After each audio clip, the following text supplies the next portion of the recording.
Do you like super satisfying animations? Well, you're in for a treat because I am going to teach you how to make this satisfying background.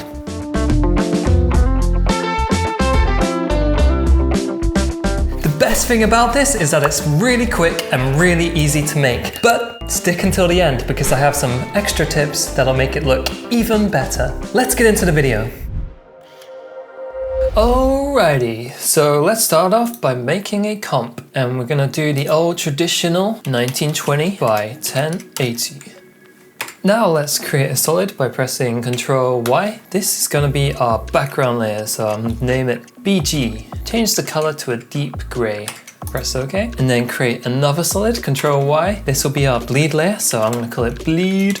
Change the color to this red. Press OK, press OK. Now grab the ellipse tool up here and start drawing random circles. I'm gonna start from the left and go right and hold down Control, then your circle will expand from the center of the cursor. Just like that. Now select all masks by shift clicking and type in opacity in the search bar and it'll show all of the mask opacities at once. Click the stopwatch to create a key on frame 1 and drag all of the keys forwards by about 8 seconds and then drag the opacity down to 0 for all of them. Now let's offset all the keyframes. I'm going to do it so all of the circles on the left appear first and then it gradually moves to the right side. So I'll drag mask 8 forwards and then mask 7, mask 6 and so on. I'll make a few of them random as well. This animation is feeling a little slow, so let's select all the keyframes and holding Alt, drag the last keyframe in so they all squash together. And this is what that looks like. Pretty boring, right? Let's add a Gaussian blur.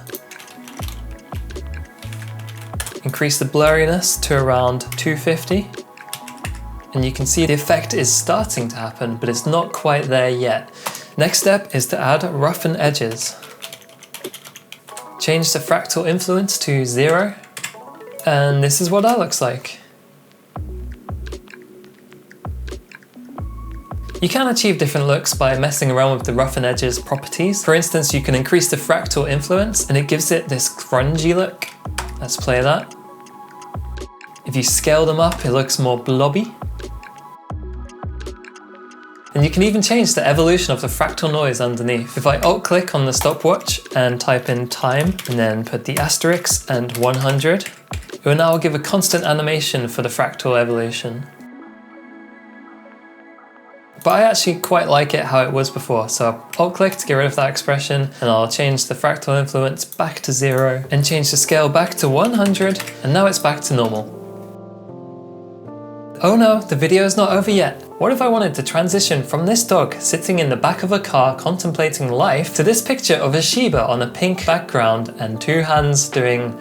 I'm not sure what they're doing. Oh, that's easily achieved by dragging the Shiba picture underneath the bleed layer, resize it to fit the frame by holding Shift, Ctrl, Alt and H, and on the track matte drop down, change it from none to alpha, and now the picture of the Shiba will show up in place of the bleed layer.